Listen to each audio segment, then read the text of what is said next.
Hi, magandang umaga sa inyo mga kasabi. Kamusta na po kayong lahat? Naway nasa mabuti kayong kalagayan at mag-iingat kayo palagi mga kasabi. At syempre magbabasa tayo ng ating mensahe. Idol, pwede magpa-advise. Ang babae na gusto ko na sa club ko lang siya nakita. Sarap tingin mo ba magiging seryoso ba siya sa akin? Kasi sa totoo lang, sa kanya ko lang naramdaman na sobrang elko idol. Kasi napakagaling niya gumiling, tapos lumuhod pa siya. Ang galing din talaga, lalo na magsubo sa akin. Nakaka-addict pala ang ganong babae idol. Pa-advice please. So, ang ating sender ay isang lalaki na ang sabi niya ay meron siya nagugustuhan ng isang babae at ito ay galing sa club nagtatrabaho. Kaya niya ito nagustuhan dahil magaling daw itong gumiling at higit sa lahat magaling daw itong lumuhod sa kanya at talaga namang napapa-addict siya sa ganitong babae. Naghihingi ng advice kung ito ba ay seryoso para sa kanya. At syempre magbibigay tayo ng ating mensahe mga kasama. Para po sa akin, kapag once na ang isang babae ay, dalawa po kasi ang ibig sabihin niyan mga kasawi.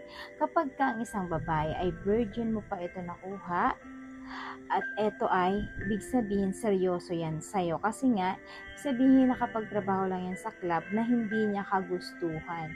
May mga rason kung bakit naandun siya. Pwedeng pinilit ng pamilya or pinilit ng magulang or para sa pamilya. Ganun lang rin naman kasi yun.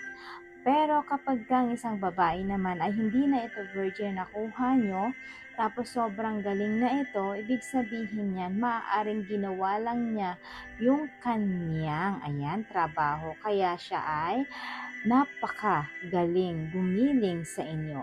Pero kapag ganito mga kasawi, napakahirap kasi magbigay ng suggestion. Maaaring hindi pwedeng magseryoso sa'yo kasi trabaho lang nila ito at napahulog ka lang dahil naaadik ka kamo sa kanyang ginawa. Dahil magaling siyang gumiling at magaling din siyang sumubo, sabi mo. Pero kumpara sa akin, kung talagang gustong-gusto mo na siya, pwede mo naman siyang kausapin kung talaga bang seryoso siya sa inyong relasyon, at kung magkakaroon man kayo ng relasyon ay sisiguraduhin mo na ikaw lamang ang kanyang lalaki sa kanyang buhay.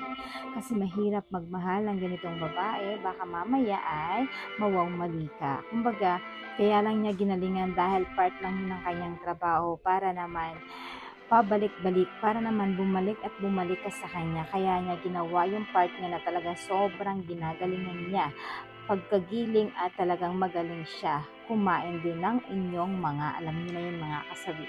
Kaya sa ating sender, napakahirap po kasi magbigay ng suggestion, lalo kapag kang isang babae ganito yung trabaho, hindi naman sa nilalahat. May babae naman na kahit sa club nagtatrabaho is matinuri naman ito. Pero may mga babae din naman na kahit nagtrabaho sa club, eto ay hindi na matino. Depende lang talaga yan sa mga kababaihan na matatagpuan mo kung gaano ito katino at hindi ito katino. Pero magdoble ingat ka lang kasi nga, yan, para sa akin kasi ang hirap sumugal sa ganitong babae mga kasabi kung ganito yung trabaho.